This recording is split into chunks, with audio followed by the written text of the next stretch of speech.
ക്ലച്ചിന് complaint ഇല്ലായിരുന്നു, ഈ oil വീണിട്ട് കംപ്ലൈൻറ്റ് വന്നതാണ്, വാറണ്ടി കിട്ടുമോ? കിട്ടത്തില്ല. കാരണം വാറണ്ടി കിട്ടണമെന്നുണ്ടെങ്കിൽ ആ പാർട്സിന് കംപ്ലൈൻറ്റ് വേണം. അതിനകത്ത് ഓയിൽ വീണെന്ന് പറഞ്ഞുകൊണ്ട് ഒരു കാരണവശാലും നമുക്കവിടെ വാറണ്ടി കിട്ടില്ല.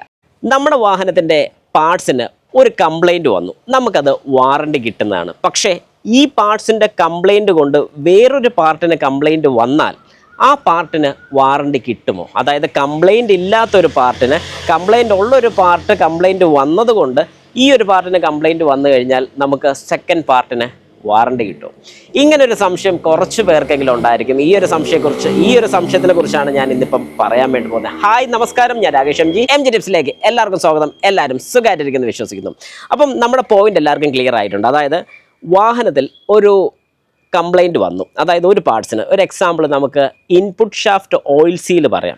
ഇൻപുട്ട് ഷാഫ്റ്റ് ഓയിൽ സീൽ വലിയ സംഭവമായിട്ട് നിങ്ങൾ എടുക്കണ്ട, വളരെ സിമ്പിളായിട്ട് നമ്മുടെ ഗിയർ ബോക്സിനകത്ത് ഗിയർ ഓയിലുണ്ട്. ഈ ഗിയർ ഓയിൽ പുറത്തോട്ട് പോകാതിരിക്കാനും ഗിയർ ബോക്സിൽ നിന്ന് വരുന്നൊരു ഷാഫ്റ്റിന് പുറത്തോട്ട് പോകണം. അപ്പോൾ ഈ ഷാഫ്റ്റിൻ്റെ അതിലെ ഓയിൽ ലീക്ക് വരാതിരിക്കാൻ വേണ്ടി കൊടുക്കുന്ന ഒരു സീല്, അത്രയേ ഉള്ളൂ. അതിന് ഇതെങ്ങനെ ഇരിക്കുന്നത്, ഇതൊരു ഷാഫ്റ്റാണെന്ന് നിങ്ങൾ സങ്കല്പിക്കുക. ഇവിടെ ഇരിക്കുന്ന ഈ ഒരു കൈയാണ് ഓയിൽ സീല്.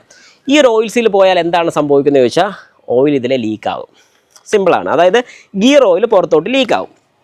ഈ പുറത്തോട്ട് ലീക്കാവുന്ന സാധനം എങ്ങോട്ടാണ് പോകുന്നത് ചോദിച്ചു കഴിഞ്ഞാൽ നമ്മുടെ വാഹനത്തിൻ്റെ ക്ലച്ചിൻ്റെ പുറത്തോട്ടാണ് പോകുന്നത്. അതായത് ക്ലച്ച് ഡിസ്കിൻ്റെ പുറത്തോട്ടാണ് പോകുന്നത്. അപ്പോൾ ശരിക്കും ഇവിടെ എന്താണ് കംപ്ലൈൻ്റ് എന്ന് ചോദിച്ചു കഴിഞ്ഞാൽ ഓയിൽ സീലാണ് കംപ്ലൈൻറ്റ്. ഈ ഓയിൽ സീല് മാറണമെന്നുണ്ടെങ്കിൽ നമുക്ക് ഗിയർ ബോക്സ് ഒക്കെ പുറത്തോട്ട് ഇറക്കി വെക്കണം. അപ്പോൾ പുറത്തോട്ട് ഇറക്കി വെച്ച് ഗിയർ ഓയിലിൻ്റെ ഓയിൽ സീല് പോയിട്ടുണ്ട്. ഓയിൽ സീൽ എന്നാ 150 രൂപ അല്ലെങ്കിൽ ഒരു 200 രൂപ വില വരുന്നുണ്ട്.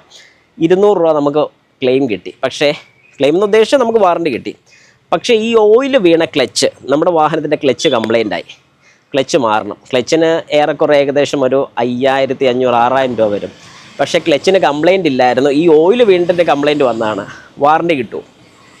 കിട്ടത്തില്ല. കാരണം വാറണ്ടി കിട്ടണമെന്നുണ്ടെങ്കിൽ ആ പാർട്സിന് കംപ്ലൈൻറ്റ് വേണം. അതിനകത്ത് ഓയിൽ വീണെന്ന് പറഞ്ഞുകൊണ്ട് ഒരു കാരണവശാലും നമുക്കവിടെ വാറണ്ടി കിട്ടില്ല.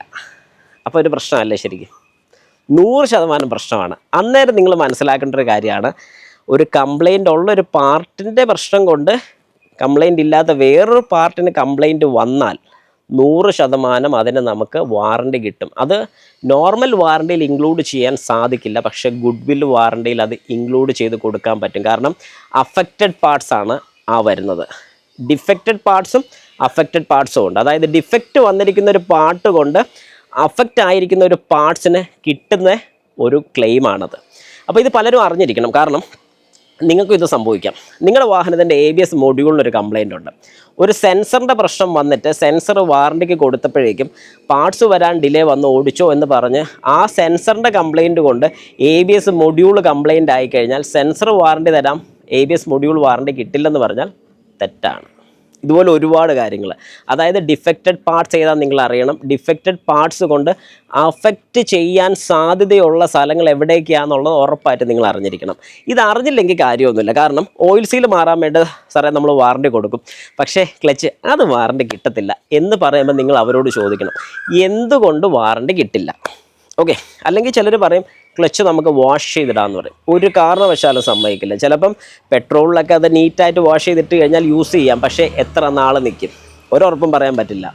അതുകൊണ്ട് ഡിഫക്റ്റഡ് പാർട്സ് മാറുന്നതിൻ്റെ കൂട്ടത്തിൽ അതിൽ അഫക്റ്റ് ചെയ്തിരിക്കുന്ന ഏത് പാർട്സ് ആണോ ആ പാർട്സ് റീപ്ലേസ് ചെയ്തിരിക്കണം. അതിന് കംപ്ലൈൻറ്റ് ഉണ്ടെങ്കിൽ മതി, ഇല്ലെങ്കിൽ വേണ്ട. കാരണം ഓയിൽ സീൽ ലീക്കായി നമ്മൾ ഉടനെ കണ്ടു, ക്ലച്ചിലൊന്നും അഫക്റ്റ് ചെയ്തിട്ടില്ലെങ്കിൽ പ്രശ്നമില്ല. പക്ഷേ ഇത് അഫക്റ്റ് ചെയ്തിട്ടുണ്ടെങ്കിൽ പലപ്പോഴും ഇത് അഫക്റ്റ് ചെയ്ത് കഴിയുമ്പോഴാണ് നമ്മൾ അറിയുന്നത്. കാരണം ക്ലച്ച് സ്ലിപ്പേജ് തുടങ്ങുമ്പോൾ നമ്മൾ കൊണ്ട് കാണിക്കുമ്പോൾ ആകപ്പാട് കുറച്ച് കിലോമീറ്റർ ഓടിയ വാഹനത്തിന് എങ്ങനെ കംപ്ലൈൻറ്റ് വരുന്നു എന്ന് ചോദിച്ച് അവർ ചെക്ക് ചെയ്ത് നോക്കുമ്പോഴായിരിക്കും ഇങ്ങനത്തെ ഒരു കംപ്ലൈൻറ്റ് കാണുന്നത്. ഞാൻ ഈ പറയുന്നൊരു കാര്യങ്ങളൊക്കെ നടന്ന കാര്യങ്ങളാണ്, അതുകൊണ്ടാണ് വളരെ വ്യക്തമായിട്ട് പറയുന്നത്. അതുകൊണ്ട് നിങ്ങളുടെ വാഹനത്തിൽ ഈ പറഞ്ഞ കാര്യങ്ങളൊക്കെ ചെക്ക് ചെയ്യുക. നിങ്ങളുടെ വാഹനം എന്തെങ്കിലും ഒരു വാറണ്ടി കാര്യത്തിനൊക്കെ കൊടുക്കുമ്പോഴോ അല്ലെങ്കിൽ വാറണ്ടിക്ക് ക്ലെയിം ചെയ്യുമ്പോൾ അത് ഡിഫക്റ്റഡ് പാർട്സ് ആണെങ്കിൽ അതുകൊണ്ട് അഫക്റ്റ് ചെയ്യാൻ സാധ്യതയുള്ള കാര്യങ്ങൾ എന്തൊക്കെയാണെന്ന് മനസ്സിലാക്കുക.